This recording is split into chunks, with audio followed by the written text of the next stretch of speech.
बहुजन चले थे सर्वजन बनने, जाटव बन के आ गए। बहन जी ब्राह्मण सम्मेलन की ठीक है कि ब्राह्मण को साथ लेने की कोशिश की, लेकिन ब्राह्मण का 0% वोट मिला। गठबंधन में हम लोग लड़े थे, फायदा हुआ था। गठबंधन में हम लोग लड़े थे, फायदा हुआ था। गठबंधन में हम लोग लड़े थे, फायदा हुआ था। उसके बाद नहीं, सपा गठबंधन से फायदा हुआ कि नहीं है बताइए। फायदा एक मेंटली तो हुआ ही, हाँ। कुछ हद तक हुआ ही। बहन जी क्यों तोड़ दी? बहन जी के भाई पर ईडी का जो छापा पड़ा, उससे बहन जी डर गई कि कहीं बहन जी के घर पे बुलडोजर न चल जाए उनकी हवेली पे, इसलिए बहन जी चुनाव ही लड़ी नहीं, सक्रिय ही नहीं हुई और एक तरह से बीजेपी में अपना वोट ट्रांसफर करवा दी। बहन जी जब प्रेस कॉन्फ्रेंस की चुनाव में हार के बाद, तो उस पर भी बहन जी ने कहा कि कांग्रेस ने बाबा साहब को धोखा दिया, यानी कांग्रेस के खिलाफ जबरदस्त बोली। समाजवादी पार्टी के बारे में बोली कि जातिवादी पार्टी है, माफिया गुंडे लोग हैं इसमें। सपा के खिलाफ भी बोली, बहुत अच्छा। भाजपा के खिलाफ एक शब्द क्यों नहीं बोली मायावती? बसपा के विधायक सुनिए कुणाल जी, बसपा वाले बिकते भी हैं। नहीं, आप बोले नीतीश जी ने खरीद लिया, यानी बहुजन समाज पार्टी के विधायक बिकते हैं।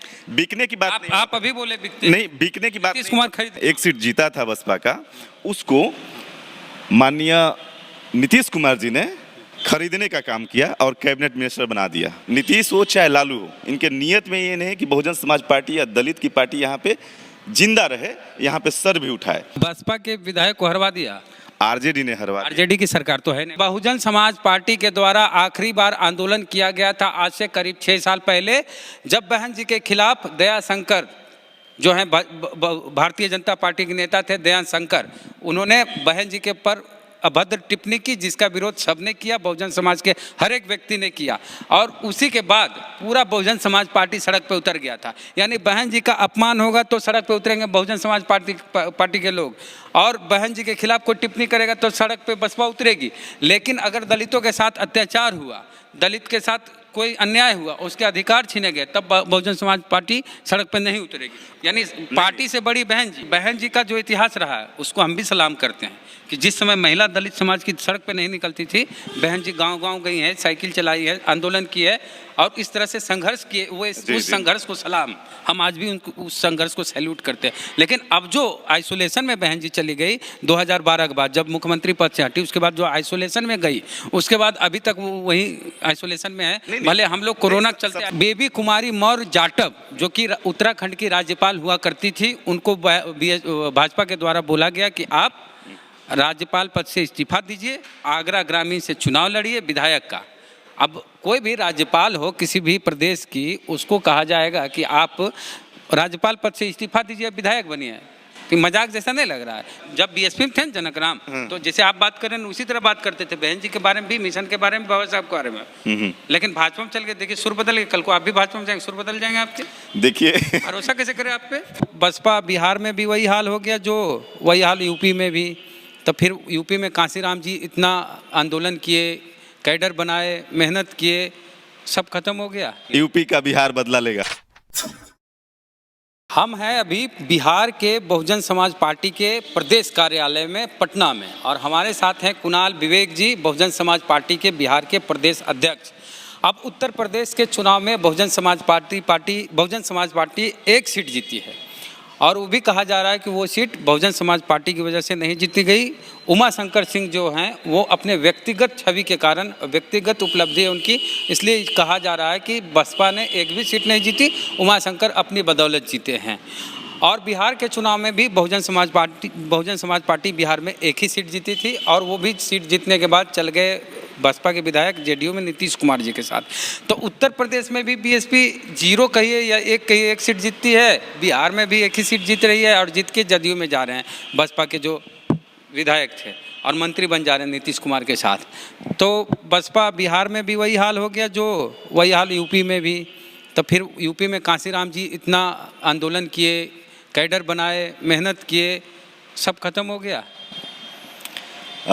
कोई किसी भी चीज़ को देखने का जो नज़रिया होता है, उस पर डिपेंड करता है। जैसे उत्तर प्रदेश में सही आंकड़ों को देखें तो एक ही है अभी, उमा शंकर सिंह जी जीते हैं रसड़ा से, और 13% वोट मिला है। 1,18,00,000 के समथिंग लोगों ने विश्वास जताया है बहुजन समाज पार्टी के साथ। आप बिहार की बोल रहे हैं, तो बिहार में भी 2 सीटें जीती थी, एक सीट फाइनली आया, एक सीट को हरवा दिया गया ये हरवा दिया? आरजेडी ने। बसपा के विधायक को हरवा दिया, आरजेडी ने हरवा दिया। आरजेडी की सरकार तो है नहीं, आरजेडी की सरकार से नहीं मतलब है, ठीक है, वो दोनों की मिली भगत से जैसे भी हरवाया गया, लेकिन आरजेडी की के वहाँ पे जो अभी मौजूदा रामगढ़, हाँ रामगढ़ जो विधानसभा है, वहाँ पे जो प्रदेश अध्यक्ष हैं जगदानंद सिंह, उनके सुपुत्र लड़ रहे थे, तो उन्होंने पूरी तरह से पूरा सिस्टम को मैनेज करके वहाँ पे हरवाया गया। जब अंबिका यादव, अंबिका सिंह यादव जो कि बसपा के प्रत्याशी थे, उनको हराया गया। अच्छा। और आप जो बोल रहे हैं कि वहाँ और यहाँ की स्थिति, तो निश्चित रूप से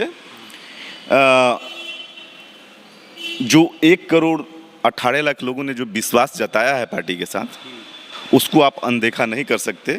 और जैसे कि एक सीट यहाँ पे आप बोल रहे हैं, एक सीट जीता था बसपा का, उसको माननीय नीतीश कुमार जी ने खरीदने का काम किया और कैबिनेट मिनिस्टर बना दिया। तो बसपा के विधायक, सुनिए कुणाल जी, बसपा वाले बिकते भी हैं। नहीं, आप बोले नीतीश जी ने खरीद लिया, यानी बहुजन समाज पार्टी के विधायक बिकते हैं?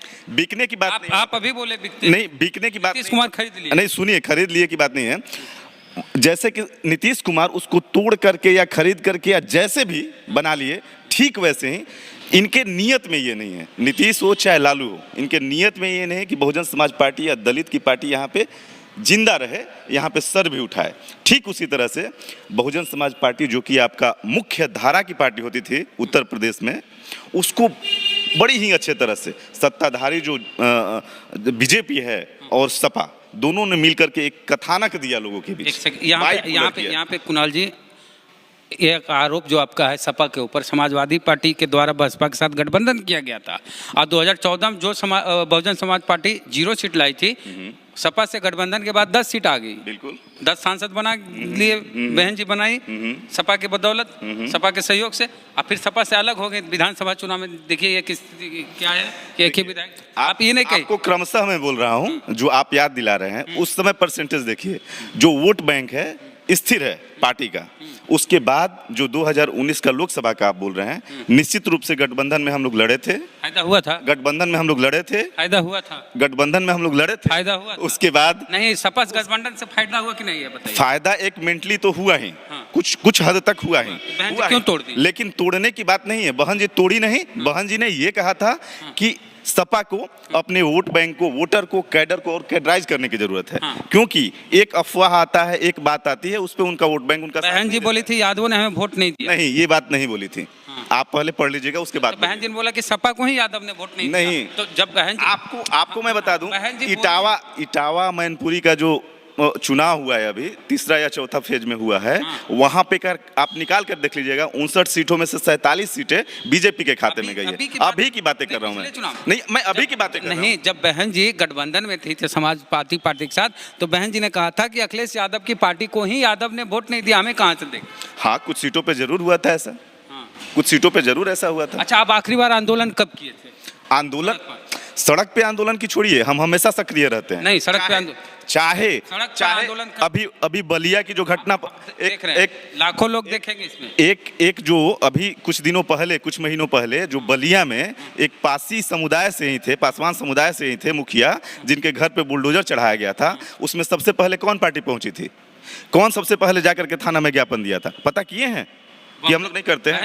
बहन जी नहीं गई थी, बहन जी के प्रतिनिधि गए थे, सारे वरिष्ठ नेता गए थे वहाँ। आंदोलन की बात कर रहे हैं। आंदोलन क्या, बातों को रखना जरूरी होता है। सड़क पे आंदोलन, अब आपको हम बताते हैं कि बहुजन समाज पार्टी के द्वारा आखिरी बार आंदोलन किया गया था आज से करीब 6 साल पहले, जब बहन जी के खिलाफ दया शंकर जो है भारतीय जनता पार्टी के नेता थे, दया शंकर, उन्होंने बहन जी के पर अभद्र टिप्पणी की, जिसका विरोध सबने किया, बहुजन समाज के हर एक व्यक्ति ने किया, और उसी के बाद पूरा बहुजन समाज पार्टी सड़क पे उतर गया था। यानी बहन जी का अपमान होगा तो सड़क पे उतरेंगे बहुजन समाज पार्टी के लोग, और बहन जी के खिलाफ कोई टिप्पणी करेगा तो सड़क पे बसपा उतरेगी। लेकिन अगर दलितों के साथ अत्याचार हुआ, दलित के साथ कोई अन्याय हुआ, उसके अधिकार छीने गए, तब बहुजन समाज पार्टी सड़क पर नहीं उतरेगी। यानी पार्टी से बड़ी बहन जी। नहीं, आपका कहना सरेआम गलत है। आप पहले तथ्यों को जानिए। हाँ, बताइए ना। यहाँ भी घटना हुआ था, आपके बगल पटना में भी, तो हम लोगों ने अच्छा आंदोलन किया था वहाँ पे अनुमंडल में। यूपी की बात करिए ना। यूपी की भी बात समझे कि नहीं, जहाँ घटनाएं होती हैं ऐसा नहीं है कि अच्छा काम कर रहे हैं, हम निष्क्रिय नहीं हैं। हम निष्क्रिय नहीं, ऐसा नहीं है कि निष्क्रिय हैं, ठीक है। हम जा करके जहाँ तक भी हो पाता है, हमारे अधिकारी पदाधिकारी, युवा हैं, प्रदेश अध्यक्ष हैं, अच्छी बात है कि युवा को मौका दिया गया बिहार में। आप बिहार में अच्छा काम कर रहे हैं, हम इसमें यूपी की बात करें। यूपी में आखिरी आंदोलन और तभी हुआ था जब बहन जी पर टिप्पणी की गई थी दयाशंकर के द्वारा। उसके बाद उनकी पत्नी को बीजेपी ने टिकट दिया और वो मंत्री बनी, स्वाति सिंह। हाँ, ऐसा तो है, स्वाति सिंह बनी है मंत्री शायद। उसके बाद उनके पति को भी शायद अभी जो चुनाव हुआ है उसमें दिए थे बीजेपी वाले। ऐसा घटना हुआ है। क्यों नहीं सड़क पे आंदोलन करते हैं? सड़क पे क्या, हम जायज मांग करते हैं, संवैधानिक तरीके से मांग करते हैं। ऐसा थोड़ी नहीं कि सड़क पे ही आप देखिए, कोई जरूरी थोड़ी ना। एक चीज और है कि बहन जी जब प्रेस कॉन्फ्रेंस की चुनाव में हार के बाद, तो उस पे भी बहन जी ने कहा कि कांग्रेस ने बाबा साहब को धोखा दिया, यानी कांग्रेस के खिलाफ जबरदस्त बोली। समाजवादी पार्टी के बारे में बोली कि जातिवादी पार्टी है, माफिया गुंडे लोग हैं इसमें। सपा के खिलाफ भी बोली, बहुत अच्छा। भाजपा के खिलाफ एक शब्द क्यों नहीं बोली मायावती ने? भाजपा के खिलाफ खूब बोली, नहीं बोली। आपने देखा नहीं? देखे, आपने अपने चश्मे से देखा? हम देखें। बहन जी सीधे बोलती हैं कि योगी जी अब मठ में ही जाएंगे, वही उनका घर है। और सेंटेंस उठा करके देख लीजिए, बस बीजेपी के खिलाफ बहुत अच्छे से हमलावर थी बहन जी। क्या बोली बहन? कभी भी क्या बोलती हैं? योगी जी बोली। मुझे अक्षरशः वो सेंटेंस याद नहीं है, लेकिन तो हमेशा बहन कुमारी मायावती जी हमलावर रही हैं। ऐसा नहीं है कि बस बीजेपी को छोड़ के चलती हैं। ये कथानक जो गढ़ी जाती है मीडिया के द्वारा, आप उस चश्मे से देख रहे हैं। ये बहन जी ने जो कहा हम बता दे रहे हैं। बहन जी ने शब्दशः हम बोलते हैं उसी तरह से कि बहन जी ने कहा कि बाबा साहब को कांग्रेस ने धोखा दिया, कांग्रेस बाबा साहब का विरोधी रहा है। और समाजवादी पार्टी जातिवादी पार्टी बोलती हैं, कहती है माफिया गुंडे और ये लोग समाजवादी पार्टी की पहचान है। और कभी नहीं कहती कि भाजपा मनुवादी है, ब्राह्मणवादी है। इस तरह से भाजपा पे अटैक नहीं किया। बिल्कुल करती है। आप उतना ही अपने मतलब का ही उसमें से उठाए हुए हैं। पूरा सुने गौर से। मैं आप गौर से सुनते हैं ना। मैं सुनता भी हूँ, मेरे पास बकायदे लिखा हुआ भी आता है। दिखाइए। इसीलिए मैं बता रहा हूँ, बहन जी इसीलिए उसको पढ़ती हैं और प्रेस रिलीज भेज भी दिया जाता है PDF करके। तो नहीं है कि कोई भी पत्रकार आए तो अपने भाजपा के खिलाफ नहीं है, केवल अपने आम मतलब का, केवल अपने मतलब का निकाल करके ना बोले। आप बसपा से हैं तो बसपा के बारे में अच्छा बोलेंगे, बोलना भी चाहिए। जो जिस पार्टी में है उसके बारे में अच्छा नहीं अच्छा। एक चीज है, पहली बार जो सही है वही बोलेंगे। पहली बार ऐसा हुआ कि बहन जी के खिलाफ बहन जी के समाज वाले ही खूब बोल रहे हैं अभी ट्विटर फेसबुक वगैरह पे। पहली बार ऐसा हुआ। समाज वाले ही बोल रहे हैं या कोई भी बोल रहे हैं, ठीक है। कोई भी जब मेहनत करता है उसके सोच के अनुरूप नहीं आता है रिजल्ट, तो अपना खुन्नस उतारता ही है। कोई बात नहीं, ऐसा होना चाहिए, हो भी रहा है, हो रहा है। बहन जी तो मना कर दी कि जितने भी हमारे प्रवक्ता हैं, सीमा कुशवाहा, भदौरिया जी और कौन कौन जो भी हैं, सबको कि टीवी पैनल में नहीं जाना है। अब टीवी में भी नहीं जाएंगे तो बसपा अपनी बात कहाँ रखेगी? टीवी पैनल में तत्काल नहीं जा रहे हैं, उनको नई जिम्मेवारी दी जा रही है। क्या जिम्मेवारी क्या दी जा रही है अभी आएगा सामने, आपके भी सामने आएगा। मैं भी उससे अभी नहीं जान रहा हूँ। क्या बिहार में एक उपचुनाव होने वाला है? हाँ, लड़ेंगे। ऐसे तो बसपा उपचुनाव नहीं लड़ती है, लेकिन पिछली बार यूपी में लड़ी थी। अभी देखा जाएगा, कोई कहा नहीं जा सकता उस पर। बोचहा बात नहीं है, बोचहा में हो रहा है मुजफ्फरपुर में, क्योंकि SC सीट, इसलिए हम पूछ रहे हैं। नहीं, अभी कोई वो कंफर्म नहीं है, देखा जाएगा, उस पर बात की जाएगी। अभी कुछ कंफर्म कर नहीं सकते। हार से हताश हैं हम समझते हैं, और ऐसे समय में बहुजन समाज के लोग आपके साथ है, भले गुस्सा निकाल रहे हो कि बहन जी ने एक्टिव राजनीति नहीं की, सक्रिय नहीं हुई। एक आरोप ये भी लगता है कि बहन जी के भाई पर ED का जो छापा पड़ा, उससे बहन जी डर गई कि कहीं बहन जी के घर पे बुलडोजर न चल जाए उनके हवेली पे, इसलिए बहन जी चुनाव ही लड़ी नहीं, सक्रिय ही नहीं हुई और एक तरह से बीजेपी में अपना वोट ट्रांसफर करवा दी। नहीं, आरोप तो लगाने के लिए बहुत लगता है। दलिते लोग, कई दलिते लोग लगाते हैं, ये कौन सी बात हुई? ये आप कैसे कह सकते हैं कि दलिते लोग लगाते हैं? ट्विटर फेसबुक पे दलित लोग लगा रहा है। कोई जरूरी नहीं कि दलित ही लगा रहा है, हर कोई लगा रहा है। जिसके नाम के साथ जाटव रहेगा, पासवान रहेगा, हर कोई लगा सकता है, ऐसा थोड़ी ना है। जो है विरोधी है, इस विचारधारा का विरोधी रहा है, बहुजन समाज पार्टी का, खास उम्मीद करें उनके कार्यों का विरोधी रहा है, वो तो लगाएगा ही आरोप। एक देखिए, बहन जी का जो इतिहास रहा है उसको हम भी सलाम करते हैं कि जिस समय महिला दलित समाज की सड़क पे नहीं निकलती थी, बहन जी गांव-गांव गई हैं, साइकिल चलाई है, आंदोलन की है और इस तरह से संघर्ष किए वो उस संघर्ष को सलाम, हम आज भी उनको उस संघर्ष को सैल्यूट करते हैं। लेकिन अब जो आइसोलेशन में बहन जी चली गई 2012 के बाद, जब मुख्यमंत्री पद से हटी, उसके बाद जो आइसोलेशन में गई, उसके बाद अभी तक वो वही आइसोलेशन में है। भले हम लोग कोरोना के चलते, सबसे बड़ी दिक्कत है ना, आपको तथ्यों को पता नहीं रहता है तो बोलना नहीं चाहिए। आइसोलेशन में नहीं है कभी भी बहन जी। बहन जी का आगरा में जब शुरू हुआ था रैली या फिर बनारस में समाप्त हुआ, तो उन्होंने एक सेंटेंस बोला था कि पिछले साल भर से मैं यहीं बैठी हूँ लखनऊ में, लगातार मैं काम कर रही हूँ, केवल 2 दिन के लिए घर गई जब माता जी की डेथ हुई। तो ऐसा नहीं है, कुछ ना कुछ काम करते ही रहती है। हम लोगों को किसी स्टेट में किसी जिले नेताओं की पहचान बात सड़क पे, नेता सड़क पे नहीं उतरेंगे, कोई जरूरी नहीं है। सोनिया गांधी कितने दिन सड़क पे उतरी? उनकी स्थिति भी क्या हो गई? नहीं, सोनिया गांधी क्या कितने दिन सड़क पे उतरी? उनकी कांग्रेस की क्या स्थिति हो गई? अरे कांग्रेस की स्थिति हो गई छोड़िए ना, लेकिन जो नेता है हमारा सोनिया गांधी राष्ट्रीय अध्यक्ष है, कोई जरूरी नहीं कि हर मामले में वो जाए। हो सकता है कि उसका अधीनस्थ जो है वो जाएगा, तो हम लोग यही कुणाल जी, भाजपा वाले राष्ट्रीय अध्यक्ष भी जाते हैं, प्रधानमंत्री भी जिले ठीक है जाते हैं, इसलिए सरकार नहीं जाते हैं, पूरा मैकेनिज्म, पूरा संसाधन उनके पास है, वो जाते हैं, करते हैं। एक चीज और है कि जाटव का 50% करीब वोट भाजपा में इस बार गया है, जो बहन जी का कोर वोटर हुआ करता था।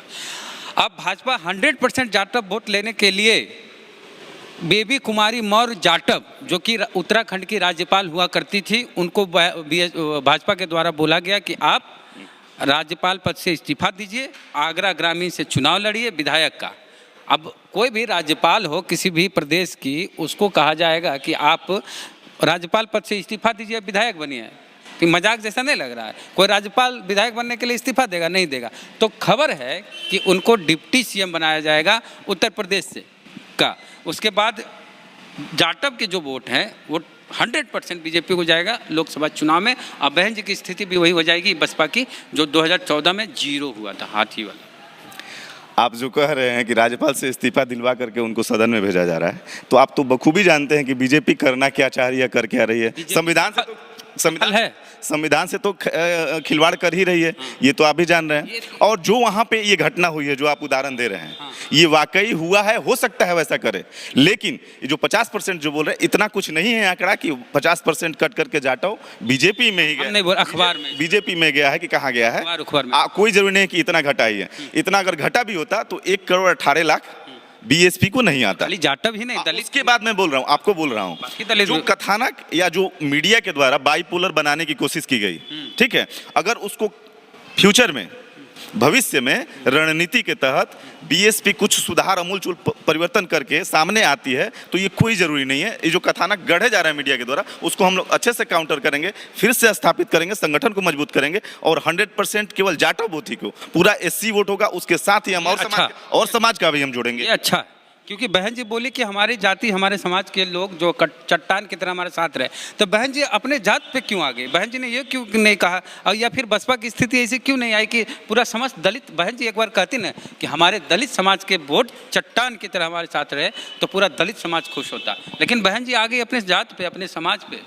नहीं, देखिए, कहीं ना कहीं कोर वोटर को लेकर के एक रखना पड़ता है। सर्वजन से चले, बहुजन चले थे, सर्वजन बनने जाटव बन के आ गए। नहीं, ऐसा नहीं है। सुनिए, कहीं ना कहीं आपका जो अस्तित्व है, जिसने आपको पहचान दिया है, उसको सम्मान बख्शना पड़ता है, उसको किसी भी हाल में अपने साथ रखना पड़ता है, तभी आगे आपका वजूद बनेगा। तो दलित बोल रहे हैं कि चंद्रशेखर आजाद रावण हमारे नेता होंगे, बहन जी को आराम करना चाहिए। बोलने दीजिए, आपके जैसे बहुत लोग बोलते रहते हैं, उससे हम थोड़े बोलने वाले, आप ही हैं, आपके जैसे और भी लोग हैं, हम थोड़े बोलते रहते हैं, रोज बोलते हैं। एक चीज पर और गुस्सा है दलित समाज के लोग, क्या? ब्राह्मण सम्मेलन को लेके, कि बहन जी ब्राह्मण सम्मेलन की, ठीक है कि ब्राह्मण को साथ लेने की कोशिश की, लेकिन ब्राह्मण का 0% वोट मिला। कोई बात नहीं। हाँ, जैसे 2007 का देखिए, आप बहुमत में थे, ब्राह्मण समाज के साथ साथ और भी लोगों ने साथ दिया था, तब भाजपा का विकल्प नहीं था बीजेपी का। कोई बात हो, ठीक है। अभी भी जैसे कि पिछले बीजेपी का जो रहा कार्यकाल, उसमें बहुत अपमान हुआ, बहुत हत्याएं हुई, तो ये सोचा जा सकता है। तो एक जस्ट एक कोशिश थी, जैसे उस समय ने साथ दिया लोगों ने, हो सकता है इस समय साथ दे, तो प्रयास किया गया था। और क्या, तो प्रयास मुस्लिम के लिए भी किया जा सकता था। बहन जी बोली मुस्लिम वोट नहीं भाई, सबसे ज्यादा तो वोट 123 टिकट मुस्लिम को दिए गए, ऐसा थोड़ी वोट नहीं मिला। नहीं मिला, उसका कारण का मुस्लिम सभा ने किया, मुस्लिम सम्मेलन ने किया। नहीं, समीक्षा किया जाएगा, ऐसा नहीं है। शमसुद्दीन राय से लेकर के सब लोग लगा हुआ था। अब आप क्या करेंगे अपने स्तर से? हम अपने स्तर से क्या, मेरी जिम्मेवारी जो यहाँ है, जो हमारे पार्टी के मुखिया का निर्देश होगा, यही जानते हैं यही नहीं। कि आप लोग जानते हैं एक अशोक दास आप ही के मतलब बहन जी के समाज से आती है, उन्हीं जाति से आती है। दूसरा जात से नहीं, तो आप लोग जाति से, बहन जी की जाति से नहीं है। हम हैं, लेकिन मानिएगा तब ना आप लोग अपना समाज। कौन नहीं मान रहा है? हाँ, सुनिए मेरी बात कुणाल जी। नहीं तो दूसरा कोई जात वाला बोलेगा तो आप लोग गरिया दीजिए, कहेगा बीजेपी के एजेंट है, दलाल है, ये है वो। अशोक दास बहन जी की समाज से आते हैं, बहुत बड़े पत्रकार हैं और उन्होंने दलित जर्नलिज्म की शुरुआत की, दलित पत्रिका दलित दस्तक निकाले। उन्होंने तक कहा कि बहन जी के विरोध में या उनकी आलोचना में कोई पत्रकार लेखक बोलते हैं, सही बात भी बोलते हैं, तो बसपा के जो भक्त हैं, बहन जी के जो भक्त हैं, वो गाली देते हैं गंदी गंदी अपने समाज के लोग। यानी कि एक सुनिए, जो प्रबुद्ध लोग अपने समाज का होता है, लेखक होता है, पत्रकार होता है, वो लोग जब बसपा की आलोचना करें तो गाली दीजिए। ऐसा है ना, मैं बता दूं, देखिए हर जगह हर किस्म के लोग होते हैं, तो सबके साथ वो प्लस माइनस हर जगह लोग रहते हैं। भक्त टाइप के भी लोग होंगे, कुछ अच्छे लोग भी होंगे, कुछ लोग आलोचनाओं को देख करके समीक्षा करेंगे, सीखेंगे कुछ, उस टाइप के लोग भी होते हैं। तो बिहार में इनका जो प्रयास, इनके प्रदेश अध्यक्ष रहते हुए एक सीट पे बहुजन समाज पार्टी जीती है और कहा जा रहा है इनके द्वारा कि हम 2 पे जीत रहे थे, लेकिन हमें हराया गया आरजेडी के नेता के द्वारा, जगतानंद के द्वारा, क्योंकि उनके बेटे रामगढ़ से चुनाव लड़ रहे थे, इसलिए हमें ज़बरदस्ती हरा दिया गया। इनका प्रयास बिहार में अच्छा है। इनके प्रदेश अध्यक्ष बनने के बाद सीटों पे हम लोग बड़ा क्लोज फाइट में भी रहे, नेक टू नेक फाइट रहा कई सीटों पे, और वो तो खैर ज़्यादा समय भी हम लोग को नहीं मिल पाया, कोरोना के कारण हम लोग वो भी फील्डिंग भी नहीं कर पाए, लेकिन आगे हम लोग अच्छा करेंगे। देखिए वहाँ कहने का मतलब मेरा ये था, जैसे नीतीश कुमार जी को जरूरत नहीं थी कि एक विधायक को तोड़ करके लाएं, लेकिन उन्होंने बड़ा यानी चोटी का दम लगा करके, जैसे भी पैसा से या फिर लालच दे करके उसको लेकर के गए अपने में। ठीक इसी तरह इसलिए नीतीश कुमार को इसलिए जरूरत थी, नीतीश कुमार को जान रहे हैं क्यों जरूरत, मुस्लिम विधायक नहीं था, लेकिन उनको तो बहुमत मिल ही गया था, मुख्यमंत्री बन ही गए थे। ठीक इसी तरह से लालू जी भी एक बार तोड़ के गए थे 5 ठो। तो ये लोग अच्छी तरह से जानते हैं कि जो बहुजन की वाकई, जो अंबेडकरवाद की चाहने वाली जो पार्टियां हैं, विचारधारा को लेकर चलने वाली पार्टियां हैं, या दलितों का प्रतिनिधित्व करने वाली पार्टियां हैं, वो अगर मुखर हो जाएंगी, सर उठा लेंगी बिहार में, तो ये दलित लोगों को मूर्ख नहीं बना पाएंगे। तो जनक राम जैसे अब मिशनरी नेता जो बीएसपी में रहे हैं, बसपा चुनाव भी लड़ रहे हैं, वही तो भाजपा में चल जाते हैं। कल को आप भी भाजपा में चल जाइएगा। जब बीएसपी में थे जनक राम, तो जैसे आप बात कर रहे हैं उसी तरह बात करते थे, बहन जी के बारे में भी, मिशन के बारे में, बाबा साहब के बारे में, लेकिन भाजपा में चल गए। देखिए सुर बदल गए, कल को आप भी भाजपा में जाएंगे, सुर बदल जाएंगे आपके। देखिए भरोसा कैसे करें आप पे? नहीं, तो यही ना है कि बगैर भरोसे के दुनिया चलती नहीं है। आपको ये तो यकीन करना ही होगा कि किसमें क्या है, कौन क्या करके आया है, किसमें कितना जोश है, क्या कर सकता है, क्या नहीं कर सकता है। आपको अच्छे तरह से जान लेना चाहिए कुणाल किशोर विवेक के भी बारे में। अगर वो बनना होता ना तो जमीन बेच के कब का अमीर बन गया होता मैं, ठीक है। अगर वैसा करना होता तो बहुत मौके आए, अब बहुत मौके अभी भी आते रहते हैं, लेकिन मैं चट्टान की तरह खड़ा हूं, कहीं भी जमीन बेच करके इस समाज का कहीं नहीं जाने वाला। चलिए, तो कुणाल विवेक जी है, इन्होंने कहा कि बसपा को मजबूत करेंगे बिहार में और ज्यादा। इस बार 2 सीट पे जीतते रह गए, 1 सीट पे जीत गए, बदला लेंगे। यूपी का बिहार बदला लेगा, यूपी का बिहार बदला लेगा। तो युवा है और बदला लेंगे। तो इसी तरह से जोश और जुनून अगर बसपा वाले बरकरार रखे, सड़क पे उतरे नेता, जैसे विवेक सड़क पे उतरते हैं, जाते हैं, कई जगह हमारे चैनल पे भी खबर लगी है कि सड़क पे उतरते हैं, जाते हैं, कहीं भी दलितों पे अत्याचार होता है तो पहुंच जाते हैं। वैसे अगर यूपी में भी होने लगे, सक्रिय हो जाए पूरी तरह, तो बसपा फिर से वो मुकाम हासिल कर सकती है जैसे राजद ने अपना मुकाम फिर से हासिल किया। राजद भी कभी 20-22 सीटों पे आ गई थी, फिर अभी देखिए बिहार की सबसे बड़ी पार्टी बन गई है। आंदोलन जरूरी है, सड़क पे उतरना जरूरी है किसी भी मिशनरी पार्टी के द्वारा। तो आपकी क्या प्रतिक्रिया है पूरी बातचीत को लेकर? चैनल को सब्सक्राइब नहीं किए हैं तो कर लीजिएगा और कमेंट में ये अपनी प्रतिक्रिया जरूर दीजिएगा। जय भीम, जय भारत।